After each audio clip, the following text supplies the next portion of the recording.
So the first time that I found this book, the cover slip has J.J. Abrams as one of the co-authors, which was really fascinating to me to see a movie director as a co-author of a book, which is what made me pick it up in the first place. And then once you open it and actually flip through the pages and see all of the physical elements to it, it's like finding an adult pop-up book, and it's really, really exciting.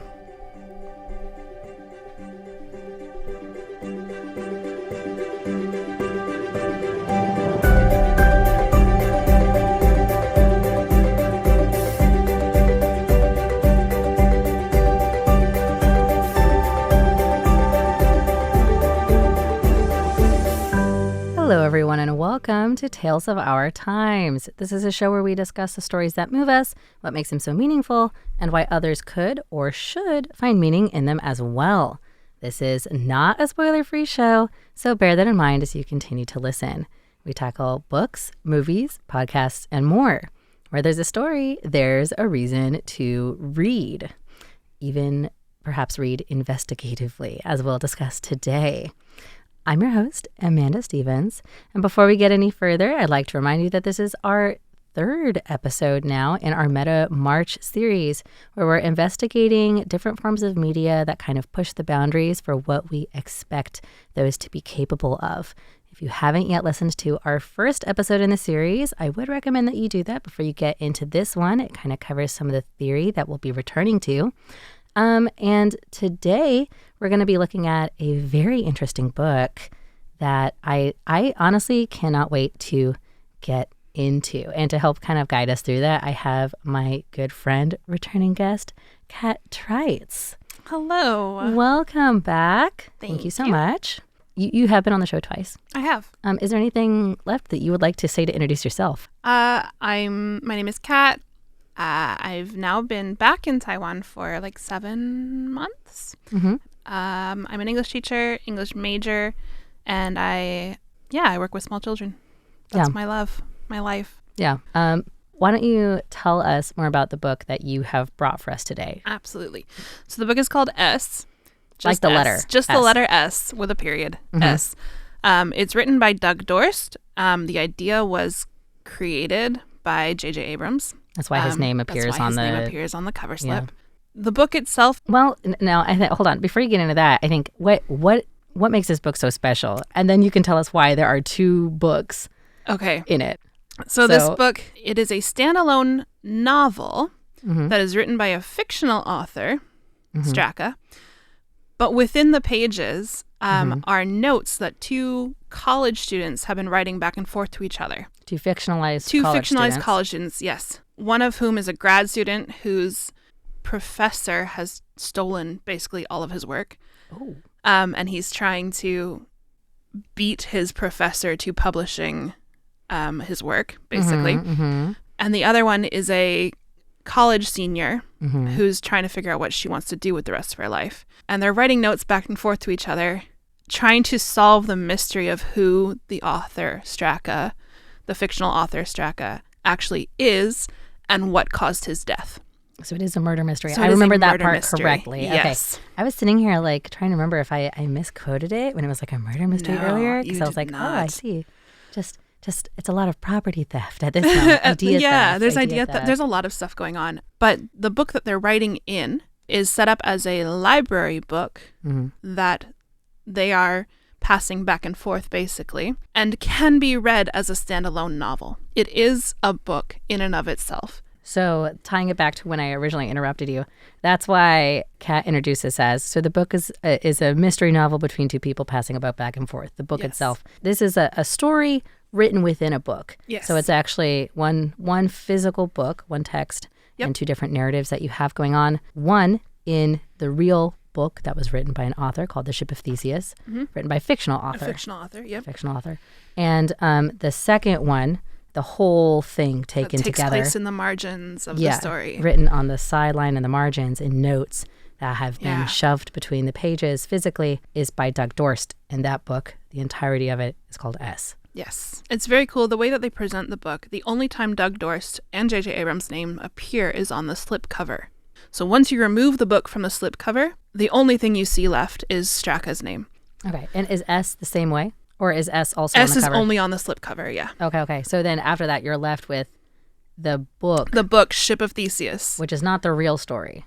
Right. But it's part of the real story. Right. The setting in which the Yes. real story takes place. Yes. So this is wild, listeners. I was so excited when Kat came to tell me about this book and the way that this book was written, because the idea of this is fascinating to me. Like you're puzzle solving, you're reading a book at the same time. And something that you said that really struck me was that if you do get this book, and I would recommend everybody to go check it out because it sounds fascinating. It's so good. There are literally, I said it before, but there are literally things that have been shoved between the pages. Yes. And if you remove them, it was kind of a comical discussion between us, but if it falls out or if you remove them, and you may not be able to find where it goes, you may actually be missing information. You might miss part of the story because they're placed inside the book where they belong. And if they fall out or they're removed and you can't remember where they go, then you're missing part of the story. As if this book is the vehicle through which these two characters are having a conversation. Yes, right. So if you remove one of these notes, you've interrupted their conversation, the flow of their conversation. So you may not be able to put it back in the right place. The other interesting thing about their notes is that because the story is told as the characters check out the book back and forth,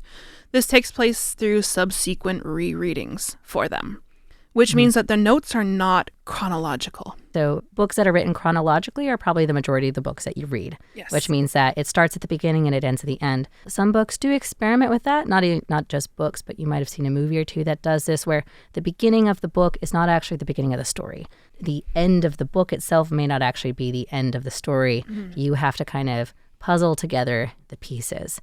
And so, like what you just said, some of these notes that you may read, you might have to reread the book to figure out that where one do they of go these, and when are these things actually taking place? It represents like one of the fictional characters going back and writing a new note over something else. So there's also like time layers in the story as well. Yes. I got goosebumps. I'm actually so excited. I'm genuinely shaking. I'm so excited about this book. I can't see. And it's not the caffeine. It's not the caffeine. More coffee. We did, but it's just me being ready excited. For it. It's so cool. So I guess I do want to ask, what was your experience when you went through reading it? So it's really fun to just go through it. It's also incredibly hard to keep track of what's happening when. Yeah. Because you're trying to read the story itself, the novel itself, the Ship of Theseus. That was going to be a question I had. Do you actually need to read the book where it takes place? Yes. The Ship of Theseus. So, and you need to read the foreword, which is one of those weird things that people don't tend to do. I skip the foreword. Yeah. But the foreword is written by the translator, Straka's quote-unquote translator. And that's what sets up the mystery. The translator, he himself had never met Straka, which means there's like the element of mystery there. I don't even know if he's real. Diegetically, I guess, is that word. Anything that is diegetic is something that the characters in the story know. And anything that is non-diegetic is something that just the readers know, just the audience knows. So it does belong kind of in our meta discussion when we talk about things like breaking the fourth wall. But all this to say, like this is a diegetic mystery. Yes. Even they do not know who the narrator is. The author is. Yes. Sorry. Yeah. And it's got this weird metafictional undertone where you've got the story, the novel. But we as the readers are constantly reminded that there's more happening, that there's a story outside of the story that's happening. I want to get back to that in a second. But for this moment, I want to get into the physical text itself. Yes. Not the story, the mystery that is kind of like the drama of this story, but the book, The Ship of Theseus. Okay. Do you think you could tell us what that's about? And the reason why I'm curious, I'll say very quickly, is some listeners may be familiar with the philosophical idea of the Ship of Theseus, which is it's an idea based around if you have a ship and you replace one piece of the ship every day. And you keep going until eventually you have replaced every single piece of this ship with a new ship. Is it the same boat that you left with, or is it a new boat? And if it is a new boat, at what point in time did it become a new boat? Absolutely. So that's kind of like, that's the a bare bones philosophy of the Ship of Theseus. So this book is called that. What is it actually about? So the book is about, the Ship of Theseus book is about a man who is amnesiac. And he's going on this journey of like self-discovery. Self-rediscovery. Self-rediscovery, yeah. He's trying to figure out who and what he is. And yeah, he doesn't remember anything. And it's this weird, strange journey that he goes on. But yeah, that's the ship of Theseus itself. He is the ship in this regard. Yes. When did he become who he is? Yes, so to speak. exactly. That's a fun, scary undertone to have to this possibly murder man's mystery. Life. Exactly. Yeah. So you do actually then, to solve the other story, the mystery of what happened to the fake author of this fake book. Yes. You do need to read the book, The Ship of Theseus. Yes. While also reading all of the clues. The clues and the notes and the margins. Yes. Which is part of what makes it so incredibly complex. Yeah. Did you have a notebook when you read this? I did. I did. I had notes and all sorts of things and timelines where I was trying to figure out where each note happens in the actual course of the story. Yeah.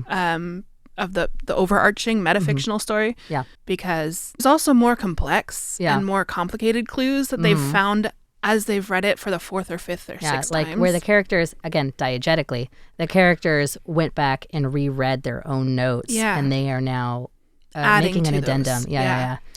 On the information that they have. They have also changed exactly. what they have. The way that this book is written, you end up with weird facts and clues that are connected to points of the story. There's arrows pointing to things in the book, and so they also to make a note on that. So they also have drawn in the book on the Ship of Theseus. Yes. Perfect. I love this. I hope the excitement is coming through. Now, this was something we kind of talked about in our Bandersnatch episode when we were trying to define, does it count as a film? Is it a game? Is it somewhere in between? Right. And what makes it so? So when you look at this book at S, this kind of experience, it sounds like, would you still call it just a book? Or do you think that it is something more than that? And if it is, what do you think makes that difference? I don't think it can be counted as a book anymore. Just a book. Just a book. Yeah. It is a book. There is a physical text there. There is a physical text but that book is also kind of a part of the puzzle. It's part of the fiction. But if you're looking at Ship of Theseus itself, that's the book, right? Yeah. All of the notes and the drama and the storytelling that take place outside of that book that make up S becomes more of it's a different kind of narrative. It's like a it's the dramatic overlay on top of Ship of Theseus. Exactly. I'm thinking as we talk about it, it feels more like the escape room kind of experience where you have clues that layer upon clues and there's this underlying story of whatever the escape room is. But you're trying to solve the mystery in the escape room. You You're have trying to get the framing out, narrative right? for what you're doing. But there's that experience of doing it and of piecing your way through it. Would you ever call this a puzzle? Because describing this to you, that's kind of what my mind is going towards. You can put it in as a puzzle because we have different kinds of puzzles. I feel like this is its own category of puzzle. It's just kind of a puzzle book. Yeah. Do you know what I mean? There's nothing else like it. It's a narrative puzzle. Exactly. Perhaps more so than a physical thing to put together. Yes. It is very physical though, yes. right? So it does also there kind are of have those physical elements elements to it. Like you would find in an escape room where you've got to piece the clues together. But yeah, I think it is very much a puzzle. It's a different type of puzzle. It's a puzzle that stands on its own. You don't really have anything to compare it to. Exactly. Yeah. Fair. Again, like I said, I'm trying to, I like to investigate the lines between these things. And I think that this is a really fun one to try and do that with. Definitely. Especially because it has so many extra elements to it, physical elements to it. Well, you know what though? Let's get back to the narrative itself. I did get away from it for a little bit. So this is, at least for the time being, Meta March. So talking about the different types of metatextuality. Yes. In the first episode, I laid out for listeners 5 ways where something is particularly metatextual. And so I would like to read those to you now. I got those from Dr. Longwood University from Dr. Chris McGee of Longwood University. And then I'll read those to you, and I'd like you to try and pick one way in which you think S, especially, is particularly metatextual. Okay. Even if it qualifies for more than one. Okay. So the first one is being self-referential. The second one is breaking the fourth wall. The third one, blurring the lines between the fictional and the real world. The fourth one is when the narrator does too much or too little of what they are supposed to do. And the last one is when the text reminds you of the fact that it is a text, that it's a book, that it's a movie, et cetera, but that it keeps that in your mind. So of those, which one do you think S is most firmly associated with for you? Probably the last one. Mm-hmm. The one that it continually reminds you that it is a text. Could you dig into that for us? Because I actually don't think for the other examples we have, I don't think that that's going to be the case. So could you give us a description for why? Because while The Ship of Theseus itself is a standalone book and doesn't want you to remember that it is written by a fictional author, every single note that takes place reminds us that it's not a real book. Yeah. That these characters are solving a mystery within its pages that doesn't exist in the real world. Mm-hmm. The translator reminds us that there's this mystery happening. He's written footnotes and things that are kind of hints into the text. Everything that Jen and Eric, the two college students, write, it all reminds us that this is taking place in a world that isn't ours. Even though the book itself wants us to believe that it's a book that exists in our world. The Ship of Theseus wants to exist in our world, yes, so to speak. But yes. Very fitting too, though. S, which is written in using another book as a vehicle to tell its story. Yes. Is because of that constantly reminding you of the fact that it's not real. Yes, that the Ship of Theseus is not real. I really hope that listeners out there go to check it out. I hope so too. They would do themselves such a favor. Absolutely. I'm already looking into it. So unfortunately, we're almost out of time already. Oh man. I know. I could keep going. But so to close out this time, I would actually like to ask you this kind of storytelling. And for you, just like thinking about S, right now, we're calling this like month Meta March. But I think metatextuality doesn't cover fully like what this book is doing. No. And you and I just kind of grappled with that already ourselves. So if you were to try to give this book like kind of a one-word descriptor for like what kind of storytelling it is, but kind of like a one-word, one-phrase descriptor, what would you kind of pick out for that? The story of S is metafictional with The Ship of Theseus. But that doesn't encapsulate that doesn't encapsulate the entirety of S, right? Just talking to you now, the first word that popped into my head was like multi-layered. It is very multi-layered. So yeah, I don't know, because you have the metafictional storyline that's taking place, where Eric and Jen are constantly reminding us that the Ship of Theseus is not an actual... The top layer, so to speak. Yeah, that's the top layer. But then you've also got that entire murder mystery that's happening. Which is underneath the regular drama of their lives. The regular drama. You have the translator who, before them, in the publishing of the book, was trying to figure out what was happening. Some things, and then you have the Ship of Theseus at the very bottom, the first thing that was written. Eric, the college student, the grad student, his entire life's work is on Straka, the author. Oh my God. So what he's trying to publish is his work on Straka, which is why he's trying to solve that mystery so that he can publish his work and before his thieving professor can publish the work. Exactly. And so there's that element.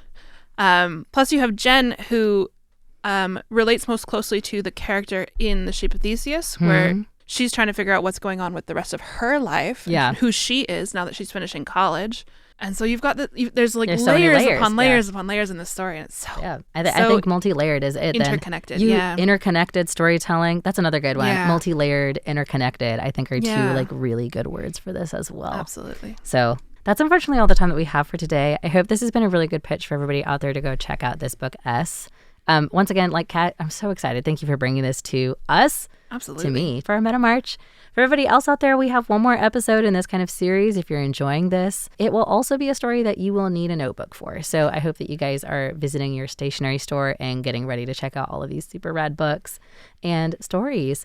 But in the meantime, unfortunately, that's all the time that we have for today. So thank you for joining us here at Tales of Our Time on Radio Taiwan International. I've been your host, Amanda Stevens, along with my lovely and very excited guest, Cat Trites. Thank you for joining me again. And I hope that you all learned, I hope you all enjoyed learning more about, I almost said The Ship of Theseus, which is very telling. It is. I hope you enjoyed learning more about S. And we'll see you next time.